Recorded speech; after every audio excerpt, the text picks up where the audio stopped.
probably call you weird or a Satan worshiper, whatever it was for you. In today's video, we're not only talking about the 3 rare signs, but obstacles and challenges that we can overcome to embrace our intuition. Let's go. Number 1, angel numbers, okay? You start seeing these things every motherfucking where, okay? 111, 222. This typically happens when you have a really deep epiphany or realization about life. This could be you lose a job and you realize you didn't ever want to work in a company. This could be something like what I went through when I left religion and Christianity. I was asking questions to different people from the dogma of what I grew up and what I was kind of programmed with. And I was like, what is this? Why are we doing this? And I got no real answers, honestly, that led me down to awakening my own soul. And with that came a lot of angel numbers. And this is something that your ancestors, your guides, you experience as you start to ask more of the universe of like, what is there more than just what I'm learning? And typically that's what comes with an awakening. The second cool tip is that you become sensitive to energy, sensitive emotionally to about almost everything that you are around. So this could be maybe you want to go to a party and you realize like, oh my gosh, I don't want to be here. There's something off about this. There's something like that's going to happen and I don't know what it is. And you just leave. And maybe it's not even physical danger, but maybe it is some type of like, energy being drained. You feel just drained being there in the first place. So that's a really cool thing. And a lot of people don't take that into account. Especially when it comes to people that they don't feel safe around. Okay. So this is something that I didn't take into account at first when I first had my awakening and I was going through all of these rare gifts, is that actually me feeling unsafe around people was a big thing that was letting me know on the inside of like, I don't need to talk to this person about business or about my dreams or goals or visions or whatever, because they really don't support it. And I can move on with my life, trusting in that and trusting in me. The third point is that you know something without knowing how to express it. Okay, so this is something that many people again disregard. They think that they are having a coincidence if they have this knowing about something. They just feel that, I'm gonna get this opportunity. I don't know how, I don't know in what way, but I know that it's coming. Another thing that people often write off is that they know they shouldn't be dating somebody, okay?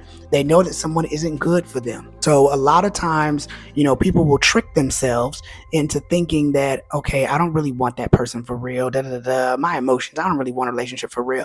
And knowing that that's really what you are feeling, but you kind of deny it because it makes you feel a little bit uncomfortable. So all of these things that are really rare with intuitive abilities, right? And we don't understand how to get over them, right? There's often challenges and obstacles of, is this actually intuition or is this just something that is just a random thought that I've just been thinking? So the differences between intuition and thinking, if you didn't know, or if you haven't seen videos on this, your intrusive thoughts that causes those obstacles are typically ones that make you feel like you have anxiety. Okay, they typically bring you, shame. They bring you lack of trust in yourself, confidence. Okay, whenever you have a thought that is coming with, oh, I shouldn't go to this party because it's anxiousness of you feeling like I'm not going to be accepted. People are going to make fun of me. I don't drink, I don't smoke, so I'm not going to be accepted or whatever.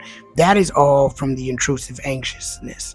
When you are living in an intuitive space, not to maybe go to a party because there might be heavy drugs there, or you know that these people are not really genuine and they want to make fun of you in some type of way. These are just small little ways that can be challenges for people who don't know whether something is intuitive or not for them. The other things that I want to mention are just typical spiritual things that we kind of fall into, that a lot of people, even spiritual friends, may think that you're kind of woo-woo, right? So I got this a lot from people who weren't necessarily on the spiritual path. When I first started having these rare intuitive awakenings, was that people called me woo-woo, right? Because I would say that I would see visions or I would see numbers. I would know things without even having to know how to actually verbally explain them. So I was, that was shame for that. Gaslighting of being sensitive and empathic, even though I don't really like that word, empathic. Self-awareness. So one of the things that I realized is that with my videos especially, I trigger a lot of people, not saying in a bad way, but kind of to show them like maybe things that they need to work on.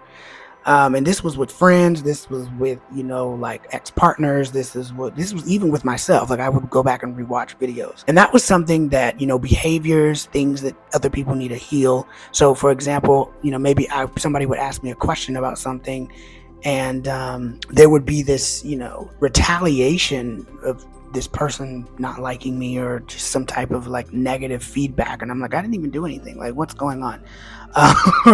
So that's part of it as well. The challenge and the obstacle is that overall, people can really be triggered by these things. People can really make it seem like you are the wrong person, or that there's no right or wrong, but they just make you seem as if like there's something that's wrong with you, that you need to change yourself because you are triggering me, unfortunately, right? And what you have to understand and know, like, you aren't the trigger, you're just being your open, authentic self. Another thing that we want to understand is, how can we remain confident with these intuitive abilities that we have, right? What is the whole resolution to this whole thing? So one of the biggest things that I would say is that you have to trust your own inner guidance. You have to believe in yourself. You have to trust that your inner guidance is taking you to the right space, the right place, the right people, the right opportunities. There's nothing that is wrong with where you're going. I had this epiphany throughout this whole year, because I've explained in multiple videos things that I've been struggling with, things that I've had to redo, even learning about video again, and all of that stuff. And I felt a little bit of shame. I would feel like I'm not as confident. What am I doing? Why am I, creating all this stuff and putting it out there? But really, it's about listening and trusting that this is, my path as far as what I know for right now. I love making videos, and if I can trust in the ability that I know that where I'm taking this channel is going to produce really, really far, and if I know that where I'm going in my life is going to take me to the next level of what I want to achieve, I have to trust that. The next thing is intuition is often an emotional knowing about a situation. So it's not so much always about having to verbally explain or express what you're going through. Sometimes it is a feeling, it is a knowing. It is something that you don't have to be in validation or try to get somebody else to understand. I did this a lot, where I was trying to get certain people in my family and my friend group to understand where I was going with my intuitive abilities with this channel.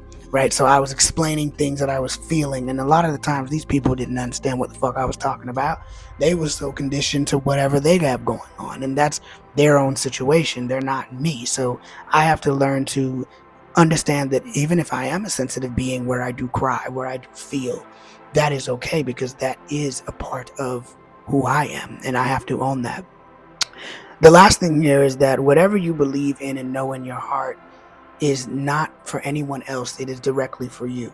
So whatever it is, you have a dream, you have a vision, people who have business ideas, people who, who want to go full time on YouTube, or who want to do other creative digital things, or even not digital things in the arts, whether you want to move to a different country, you have to know that everything that is designed for you is directly because your heart wants it. Your heart knows it. Your soul ingrains it. So you shouldn't feel bad and feel horrible, or feel some type of, shitty remarks taken on from other people, because that's their own shit. You know what you want to do. Go after it and don't give a fuck, okay? Because it's good to be rare. You're supposed to want to be different in this world. You have the Kanyes, you have the, Rihannas, you have all these different, creative people who are different, who came up with something, and who are completely rare and different from the rest of the world. And if they didn't trust their own intuition, they wouldn't be where they are today, right? They would not be doing all the things that they do now. So if you don't trust yourself and you don't listen to yourself, how do you expect to see the fullest and highest version of yourself be completed if you aren't listening to yourself intuitively? So I want to ask you a question, is what rare intuitive tips did you learn today in this video? Let me know in the comments what you think about today's tips, and what things you learned, and how you're going to take these intuitive abilities and practice them each day. And the main thing that I would say is, you can do walking meditations, you can do a sit down meditation, you can journal about, what do I feel today? How do I feel today? And all those things are really, really good in order to embrace your intuition, understand that your rare abilities are actually very positive things and you should embrace them all the time, every day, in any kind of way, and watch your life change for real, for real. Okay, I want you to make sure that you watch this video. I have a video that I'm pulling up that is going to be talking about spiritual awakening. I made this video, I think maybe a couple months ago, I don't remember, but it's a really good video. And I think for those that are looking to want to start learning and need a suggested video, spiritual awakening video that's up above is definitely one that you want to check out. So hope you enjoyed today's video. Make sure you leave your thoughts down below in the comments about your intuition experiences, and let me know. See y'all in the next one.